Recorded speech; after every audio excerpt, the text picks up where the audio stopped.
Hello friends, તો મારી sizzling Gujarat ચેનલમાં આજે આપણે બનાવીશું ભરેલા કારેલાનું શાક। તો એના માટે મેં કારેલાને લઈને છાલ ઉતારી નાખી છે અને એને મીઠામાં રાખીને 5 મિનિટ સુધી મૂકી રાખ્યા છે। પછી એને સારા પાણીથી ધોઈ લેવાના છે અને ધોઈ લીધા બાદ એમાં વચ્ચેથી આપણે કાપો પાડી લેવાનો છે અને જો એમાં બી હોય તો તમે બીને કાઢી શકો છો।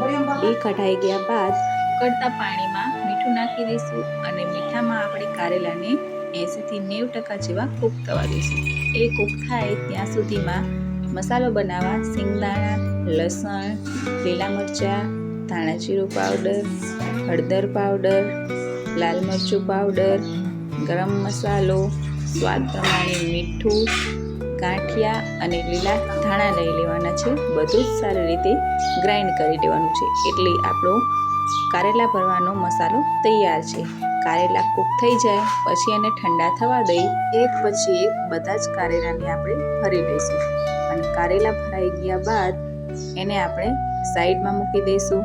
પછી આપણે કઢાઈમાં તેલ ગરમ કરવા મૂકી દઈશું। તેલ ગરમ થઈ જાય એટલે એમાં રાઈ, આખું જીરું, હિંગ, મીઠો લીમડો અને ડુંગળીને નાખી દઈશું।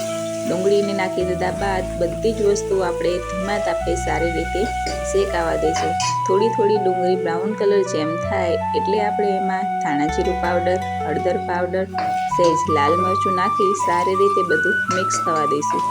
મિક્સ થઈ ગયા બાદ એમાં આપણે થોડો મસાલો વધ્યો તો એ મસાલો એડ કરી દઈશું। સારી રીતે પાછું બધું મિક્સ કરી દેવાનું છે, ધીમા તાપે બધું જ થવા દેવાનું છે।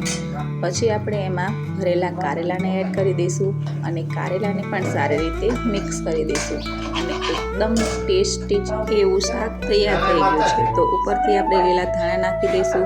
જો કારેલા ના ભાવતા હોય તો એકવાર આવી રીતે કારેલાનું શાક જરૂરથી બનાવજો, બિલકુલ પણ કડવા નહીં લાગે અને નાના બાળકોને પણ બહુ જ ભાવશે। તો એકવાર આવી રીતે જરૂરથી ટ્રાય કરજો।